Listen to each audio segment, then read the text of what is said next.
نحمده ونصلي ونسلم على رسوله الكريم اما بعد اعوذ بالله من الشیطان الرجیم بسم اللہ الرحمن الرحیم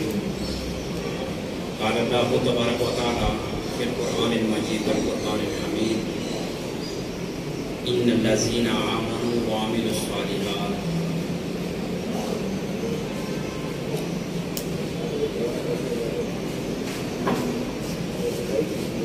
اللہ تبارک و تعالی فی مکان آخر انک لعلی خلق عظیم صدق اللہ مولانا العظیم و صدق رسولہ النبی الکریم۔ انتہائی واجب الاحترام محترم اور محتشم آج کی اس پروکار تقریب سعید میں شریک انتہائی قابل صد احترام شخصیت یادگار اسلاف استاد الاساتذہ بانی و سرپرست دارالعلوم قمر الاسلام کراچی، میری مراد حضرت علامہ پیر سید عظمت علی شاہ ہمدانی دامت برکاتہ القدسیہ، انتہائی واجب الاحترام محترم اور محتشم جید علماء کرام، باہر سے تشریف لائے ہوئے معزز اور محترم مہمانان گرامی القدر اور دارالعلوم قمر الاسلام کے طلباء، کہ آج میری خوشبختی ہے کہ میں دارالعلوم قمر الاسلام کراچی میں اس وقت موجود ہوں اور قبلہ پیر صاحب جید علماء کرام اور آپ سب جتنے بھی پیارے لوگ ہیں آپ سب کی زیارت کر رہا ہوں۔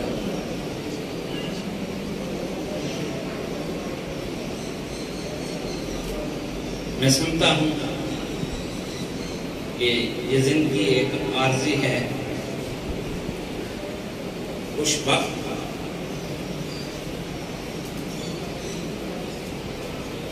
اور سعادت مند ہیں وہ لوگ جنہیں اللہ تبارک و تعالی اپنے دین کی خدمت کے لیے چن لیتا ہے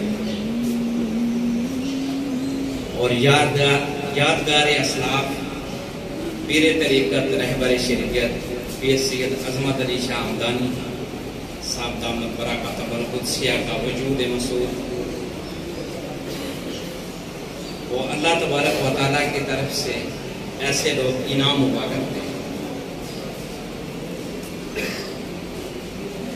وہ لوگ کامیاب ہیں جن کی زندگی اللہ اور اللہ کے رسول صلی اللہ علیہ وآلہ وسلم کے بتائے ہوئے راستے پر گزرتی ہے، اور جو لوگ دین اسلام کی سنہری تعلیمات پر عمل پیرا ہوتے ہیں۔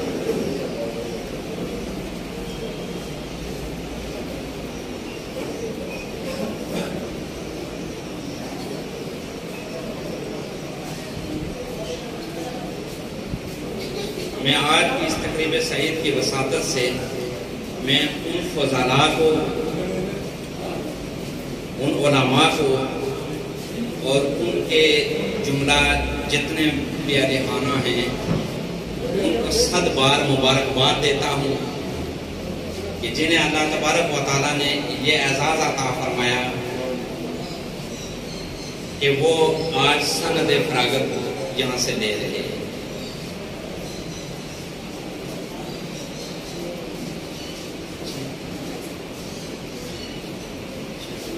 میں آپ کی خدمت میں عرض کرتا چلوں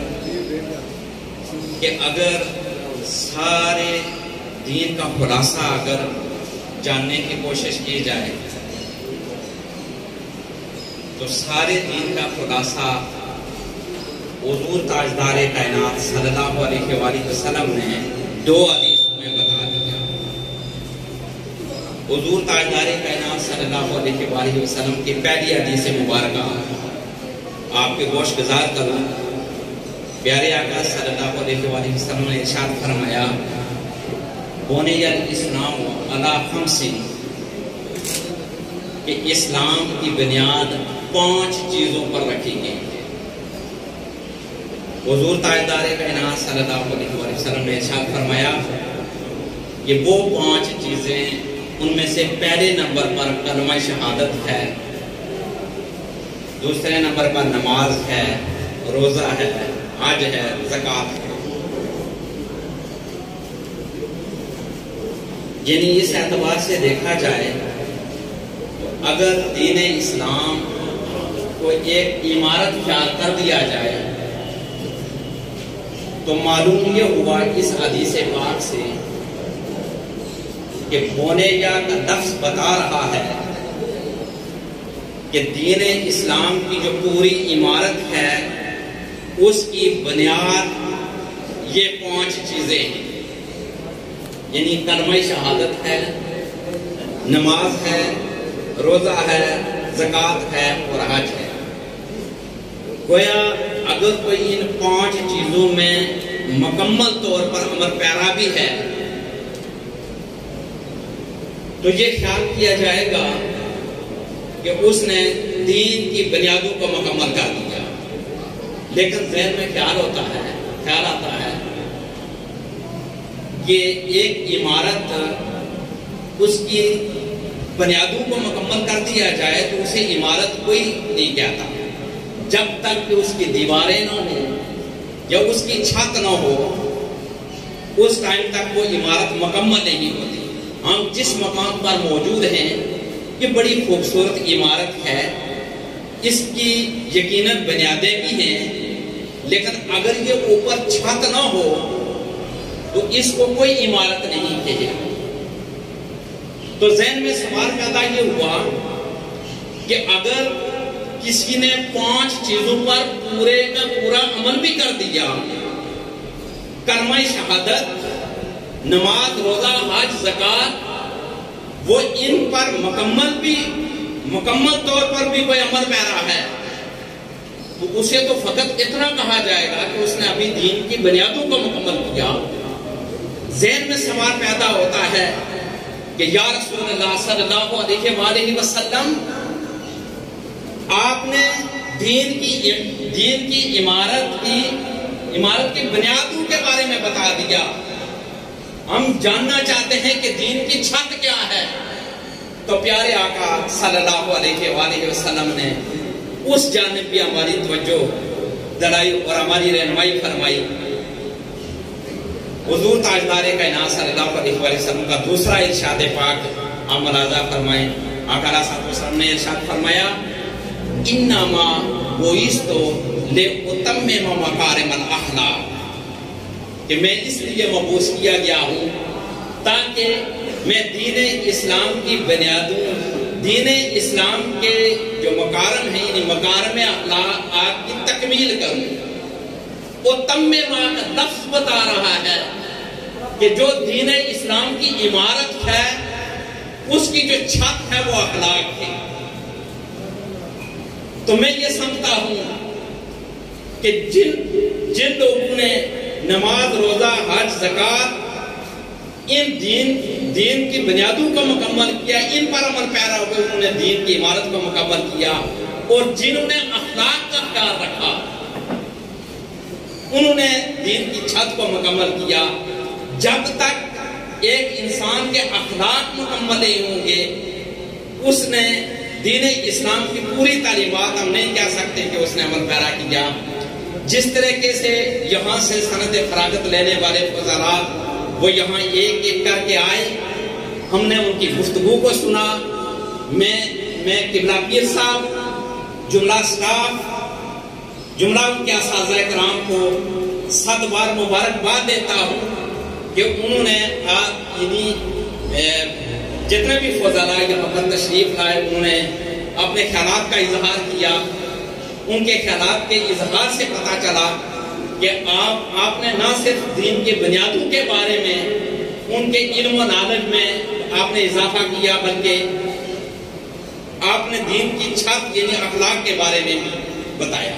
میں عرض کرتا چلوں اخلاق وہ عظیم طاقت ہے۔ اخلاق خلق کی جمع ہے، اور خلق کہتے ہیں ان عادات کو جو انسان کے اندر رچ بس جائیں اور جن کا صدور ہوتا رہے، بلا ارادہ بھی ہوتا رہے۔ وہ اگر عادتیں اچھی ہوں تو یہ کہا جائے گا کہ یہ اخلاق حسنہ والا ہے، اور اگر خدا نخواستہ معاملہ برعکس ہو، ایک انسان کی عادات اچھی نہ ہوں تو وہ یہ کہا جائے گا کہ یہ اخلاق حسنہ نہیں بلکہ اخلاق سیئہ سے عبارت ہے۔ میں یہ سمجھتا ہوں کہ آج یعنی بے تعلیم اور علم تو ہر جگہ ہے، جس چیز کی کمی ہے وہ اخلاق کی کمی ہے۔ میں عرض کرتا چلوں کہ برطانیہ کے اندر گیا، گلگت بلتستان میں گیا،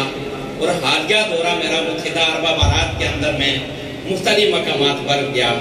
مختلف کاروباری شخصیات کے ساتھ میری ملاقاتیں ہوئی۔ افسوس کے ساتھ ایک بات میں آپ سے عرض کرنا چاہتا ہوں، میں نے جو چیز جو میرے مشاہدے میں آئی کہ میں نے علم والوں سے زیادہ ان لوگوں کو کامیاب دیکھا جو دیانت میں زیادہ تھے۔ میں نے ان لوگوں کو علم والوں سے زیادہ میں نے ان لوگوں کو زیادہ کامیاب دیکھا جو امانت میں زیادہ تھے۔ میں نے ان لوگوں کو کامیاب دیکھا کہ جو کمٹمنٹ میں وعدہ پورا کرنے میں زیادہ تھے۔ میں نے ان لوگوں کو کامیاب دیکھا جو دوسروں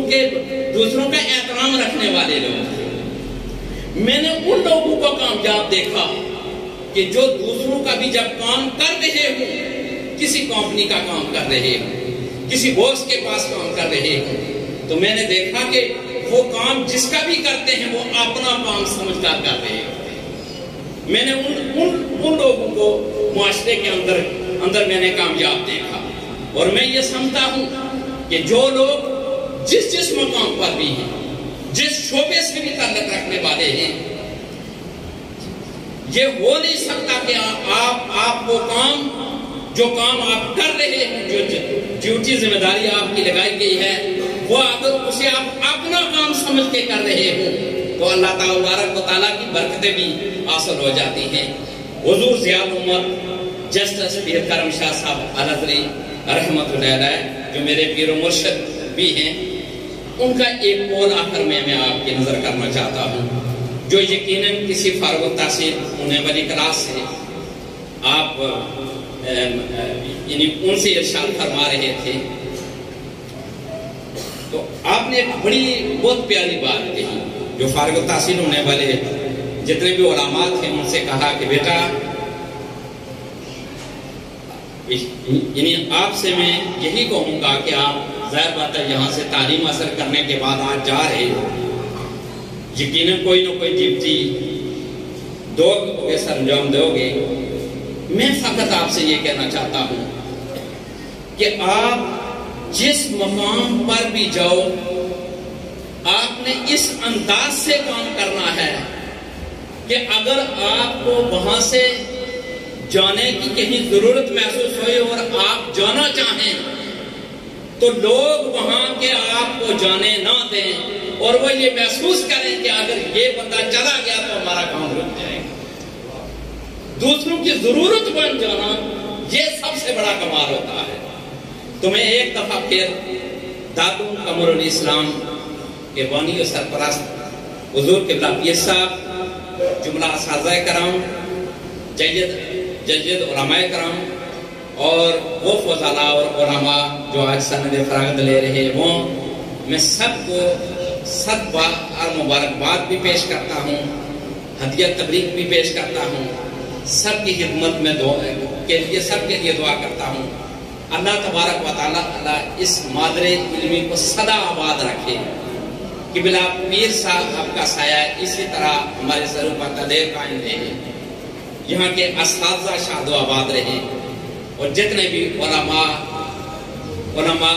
جو آج فارغ ہو رہے ہیں، اللہ تبارک و تعالیٰ ان کی جان، مال، عمر، اللہ تبارک و تعالیٰ سب میں برکتیں عطا فرمائے۔ وآخر دعوانا ان الحمدللہ رب العالمین۔ بہت بہت شکریہ۔